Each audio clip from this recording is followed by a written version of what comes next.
મહેસાણા મહાનગરપાલિકાના ચૂંટણી પ્રચારનો ward number 7 Radhanpur ચોકડી પાસે આવેલ લશ્કરી કુવા ખાતેથી શુભારંભ કરાયો। આમ આદમી પાર્ટી દ્વારા શહેરના વોર્ડ નંબર 7માં મુખ્ય સમસ્યા વરસાદી પાણીનો ભરાવો તથા રોડ રસ્તા ગટર પીવાના પાણીની ગંભીર પરિસ્થિતિ જોવા મળી હતી। વોર્ડ નંબર 7માં ઘણા વિસ્તારોમાં પીવાનું ચોખ્ખું નર્મદાનું પાણી પણ નથી આવતું। શિક્ષણના લેવલે 0% જેવી પરિસ્થિતિ છે।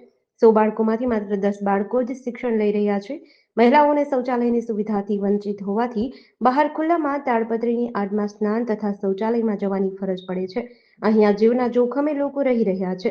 ત્યારે વોર્ડ નંબર 7ના લશ્કરી કુવા વિસ્તારમાં આવેલી પાણીની ટાંકી પણ જીવના જોખમે ઊભી હોય તેવું લાગી રહ્યું છે। અત્યારે અમે મહેસાણા 4 રસ્તાની જોડે મહાનગરપાલિકાના વોર્ડ નંબર 7ની મુલાકાતે છીએ। અત્યારે આપ સૌ જોઈ રહ્યા છો, અહીંયા આ વિસ્તાર છેલ્લા 30 વર્ષથી ગુજરાતની અંદર ભારતીય જનતા પાર્ટીની સરકાર હોવા છતાંય એ મોટા મોટા બાંગા ફૂંકે છે કે ભાઈ અમે વિકાસ કરી દીધો છે। અત્યારે આપ જોઈ રહ્યા છો, અહીંયા ભારતીય જનતા પાર્ટીનો 30 વર્ષનો વિકાસ ઝૂંપડપટ્ટી છે। અહીંયા શૌચાલયની સગવડ નથી। મહાનગરપાલિકા પહેલાં પ્રથમ નગરપાલિકા હતી તો પણ એમને અહીંયા સગવડ આપી નથી।